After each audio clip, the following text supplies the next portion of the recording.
In today's episode, Tanner's breaking down 5 NFL futures for the upcoming season. Week 1 is right around the corner. Let's jump in.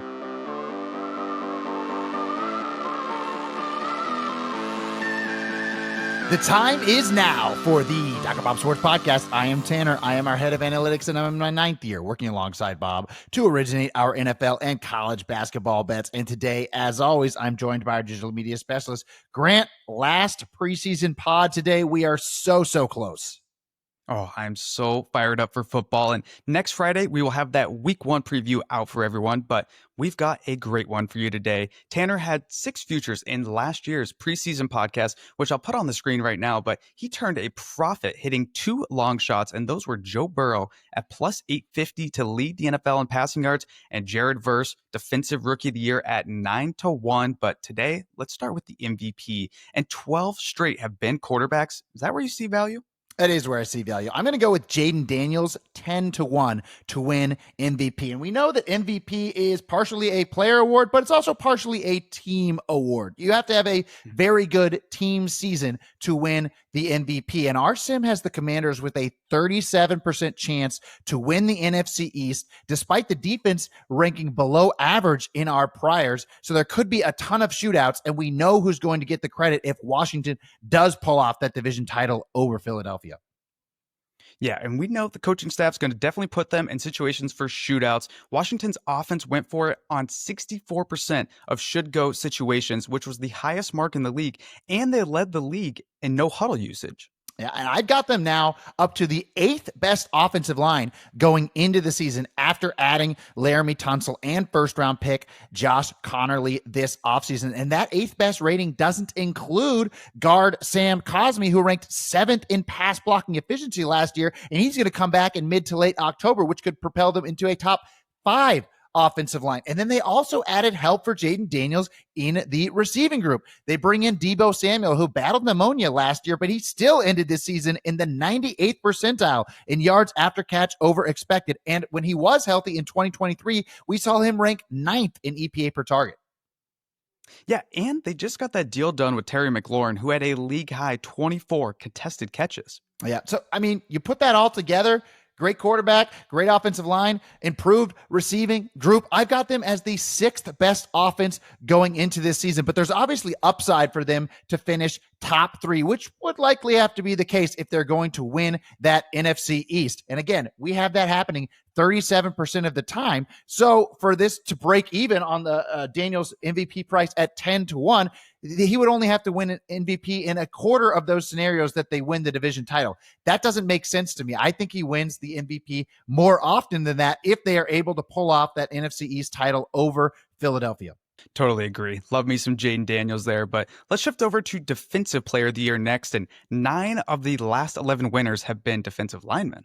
And I'm going to go with the defensive lineman. I'm going to take Aiden Hutchinson at 6-1 because I think the Lions defense is underrated. After a little bit of panic this offseason, losing 2 defensive tackles, even without those guys, I still have them ranked 6th in talent. Yeah, and injuries can't possibly be as bad as last year. I mean, they finished 7th in EPA per play allowed last season, despite being the 6th most injured defense by adjusted games lost going back to 2001. Mm-hmm. Yeah.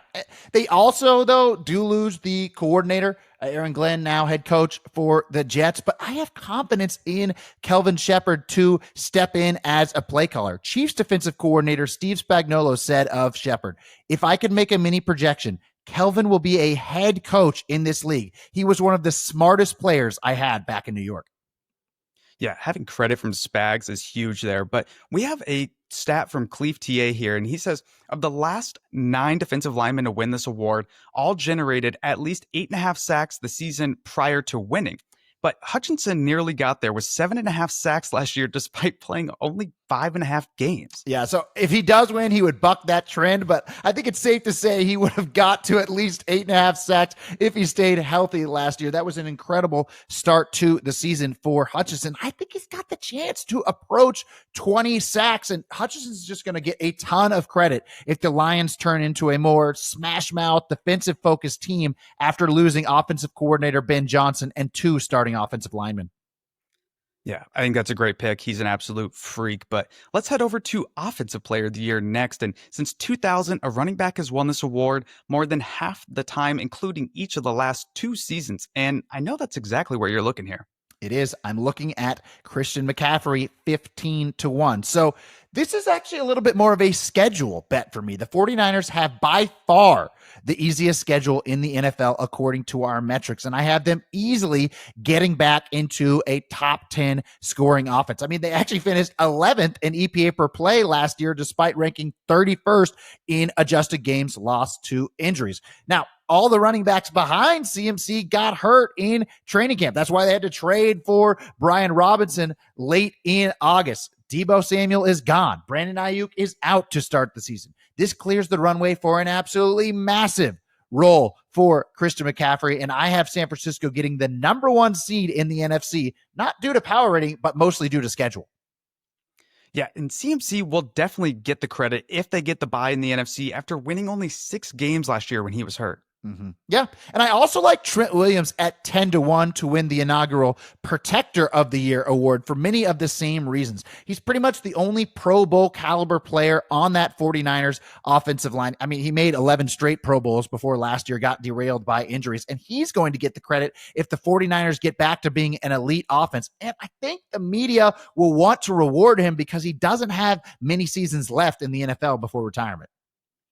Yeah, he kind of fits that perfect name of a generational talent that they would probably want to win for the first time ever. But we also have Aiden Hutchinson and Christian McCaffrey listed as the 2 co-favorites for Comeback Player of the Year. Do you like them in that market as well?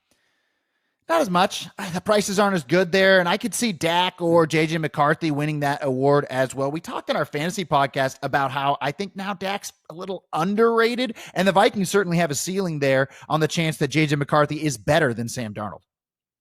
Definitely. Well, let's shift over to Coach of the Year. And this is another stat from Clevta, his excellent NFL preview, but none of the last 17 winners' preseason win totals ranked inside the top 10 for that season. So basically, we're looking for a coach who makes the playoffs while exceeding expectations. Mm-hmm. And the guy that I've identified here is Jonathan Gannon, 12-1 here for Coach of the Year. So Gannon, a defensive-minded head coach. Arizona's defense finished 24th in EPA per play allowed last season, despite ranking 29th in adjusted games lost to injury. And they were dead last in talent heading into last year, according to our metrics. So if you finish 24th with the worst talent in the league, I'm going to give credit to the defensive-minded head coach and the defensive coordinator, Nick Rallis. They have a really unique way of disguising coverages with 3 safety looks, using Budda Baker as kind of a queen on the chessboard. Yeah, Baker led all safeties and tackles that prevent successful plays, according to Sumer Sports. Mm-hmm. And then this offseason, they really improved the defense. They add Josh Sweat, Calais Campbell, Dalvin Tomlinson. They used their first-round pick on Walter Nolan, and then they used their second-round pick on cornerback Will Johnson. And last year, they didn't get a lot of snaps from their first-round pick in 2024, Darius Robinson, and they traded for Baron Browning in the middle of the year. Now he's going to play the whole season. So when you look at the talent, they go from dead last in our rankings heading into last season to 18th. And so that means I think this could be a top 10 defense if they maintain that same schematic advantage that I talked about. And Jonathan Gannon is going to get a ton of credit if the Cardinals make the playoffs with a top 10 defense. I love it. Well, do you have anything for Rookie of the Year before we go? I'd lean Cam Ward on offense for the reasons we talked about in that win totals podcast a few weeks ago, but I don't think there's a ton of value with that price. And I was ready to make a whole case for Derek Harmon at 30-1 to win Defensive Rookie of the Year, but then he suffered an MCL sprain during the preseason finale, and he's expected to miss 4 to 6 weeks. So I'm going to pass there as well. Yeah, that was unfortunate for Harmon, but good to not force things here. So we're going to recap this. We've got Jaden Daniels at 10-1 to win MVP, Aiden Hutchinson at 6-1 to win Defensive Player of the Year, CMC 15-1, Offensive Player of the Year, Trent Williams 10-1 to win the inaugural Protector of the Year, and then Jonathan Gannon at 12-1 to win Coach of the Year. And by the time you see us again next Friday, the NFL season will have kicked off in Philadelphia, and we will be there to preview the rest of Week 1.